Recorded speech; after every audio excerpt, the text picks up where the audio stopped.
Philippe, je suis donc l'heureux propriétaire de ce Nord 3400, qui est un avion qui a été utilisé par l'aviation légère de l'armée de terre. Le premier vol a été fait fin des années 50 par André Turca, le célèbre pilote d'essai également après du Concorde. Il a été fabriqué donc par Nord Aviation à 150 exemplaires, qui étaient principalement dédiés en fait ensuite à opérer en fait en Algérie, à l'époque où l'Algérie était française, en remplacement des Bird Dog, etc. Donc c'est une machine qui est motorisée par un moteur Potez, 260 chevaux. Cet exemplaire-là, c'est le numéro 122 sur 150, qui est sorti en 1960 des chaînes de fabrication de Nord Aviation. Pour sa part, il n'a jamais été en opération sur le territoire nord-africain. Il est toujours resté en France. Donc ce sont des machines qui sont donc bitriplaces. Il y a un pilote qui se trouve en place avant, un observateur radio en place arrière, et puis il y a également un strapontin derrière qui lui permet de dépanner et d'emmener une troisième personne à contresens. C'est une machine également qui pouvait emporter de l'armement. Là sur les côtés à la fois, ici il y avait des grenades qui pouvaient être larguées de l'avion par cette trappe ici également, avec des petites tirettes où les grenades en fait tombaient directement au sol, à la verticale de la machine. Et également sous l'aile, on voit ici des points d'emport où il y avait des supports donc commandés ici par ces prises qui permettaient soit l'emport de mitrailleuses de 7.7 ou alors de 3 roquettes qui permettaient de faire du marquage de cible pour indiquer en fait aux avions de l'armée de l'air ensuite où il fallait déposer leurs munitions. C'est donc une machine à train, ce qu'on appelle classique, c'est-à-dire avec un train ici qui est amorti de manière oléopneumatique, une roulette de queue qui est folle, donc directrice, ce qui pose quelques petites particularités lors des phases en particulier des atterrissages, où l'avion en fait se dirige au frein. Il est fortement hyper sustenté pour avoir des performances sur ce qu'on appelle du stall, c'est-à-dire à décollage et atterrissage court, avec des commandes hydrauliques, où là on va sortir l'ensemble des volets, donc que l'on commande de manière on va dire à volonté, en fonction de l'hypersustentation dont on veut disposer. Et la rentrée de ces volets se fait par des sandeaux, tout simplement, qui permettent, avec le vent relatif, le reste de sortir. Ce qui est caractéristique, entre autres, ce sont ces verrières qui permettent à l'observateur en fait, d'avoir une vue directement vers le sol. Hein, c'est des machines en plus qui peuvent voler lentement, puisque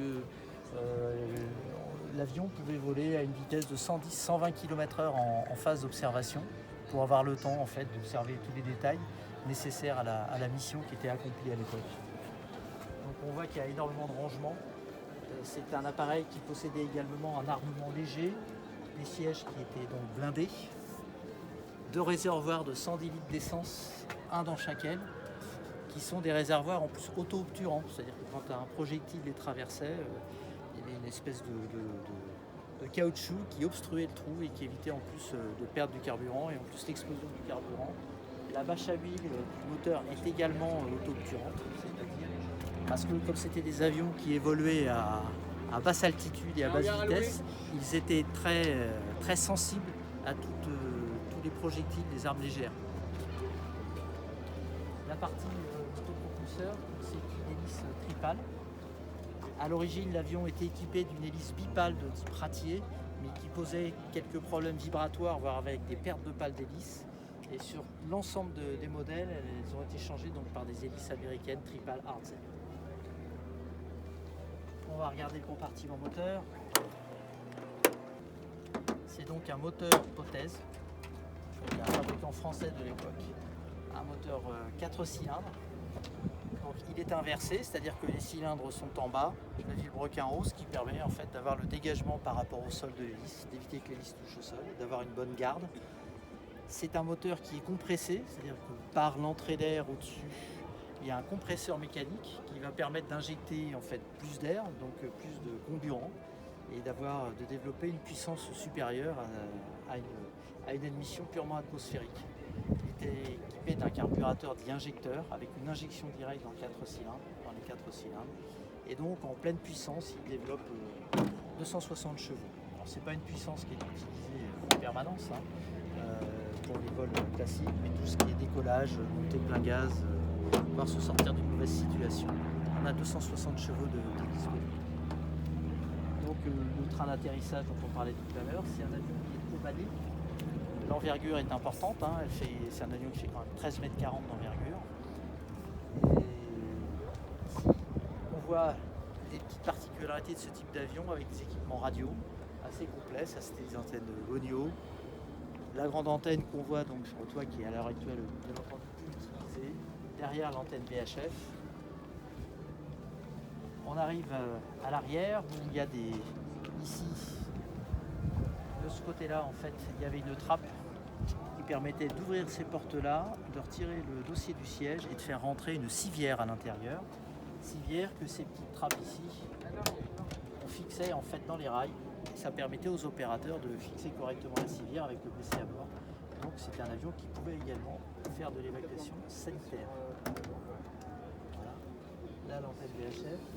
Ici donc une profondeur avec les tables. C'est un avion d'ailleurs qui a connu quelques soucis de profondeur au début de sa carrière, qui a dû être renforcé puisqu'il y avait des phénomènes de flotteurs qui étaient apparus. Là, les deux tables, la direction, sachant que l'avion n'est compensé qu'en profondeur. Le reste, ailerons, etc., ne sont pas compensés habituellement sur ces machines.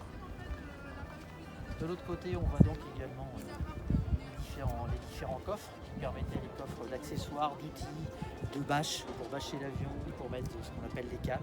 Donc ces deux grandes bâches qui sont là. Et il y avait également le matériel radio à l'époque qui, à l'heure actuelle, ont été liés.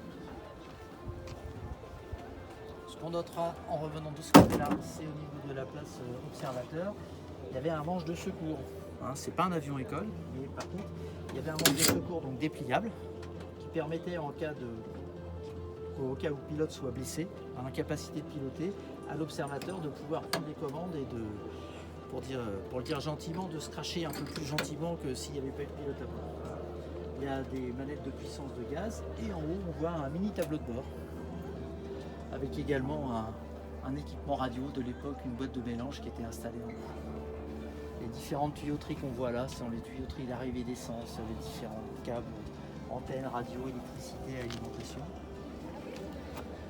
On finit par le poste donc, de pilotage. C'est un avion qui était équipé de manière complète, également pour le VSV, avec en bas la console avec tout l'ensemble de l'équipement électrique, démarreur, etc. Ici, tout ce qui était équipement avec les planches VSV, avec la particularité sur cette machine, c'est que les instruments gyroscopiques sont alimentés par pression et non pas par dépression, par en fait de l'air pris par le compresseur d'air.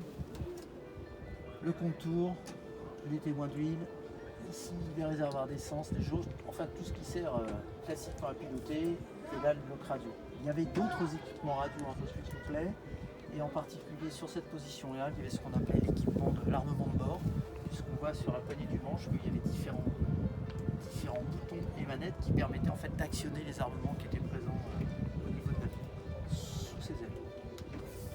La console de gauche, c'est une console qui comprend principalement le sélecteur de carburant, le compensateur de profondeur, ici les commandes de rentrée de volet, et puis là les manettes de gaz. Voilà, je pense qu'on a fait le tour de cette machine, qui est à l'heure actuelle encore la seule à voler en France, et qu'on essaye de maintenir en état de vol au sein de l'association à laquelle je fais partie, qui s'appelle Fana et Rétro. Eh ben, merci beaucoup pour cette présentation et à bientôt pour de prochaines vidéos, j'espère. Au revoir. Au revoir.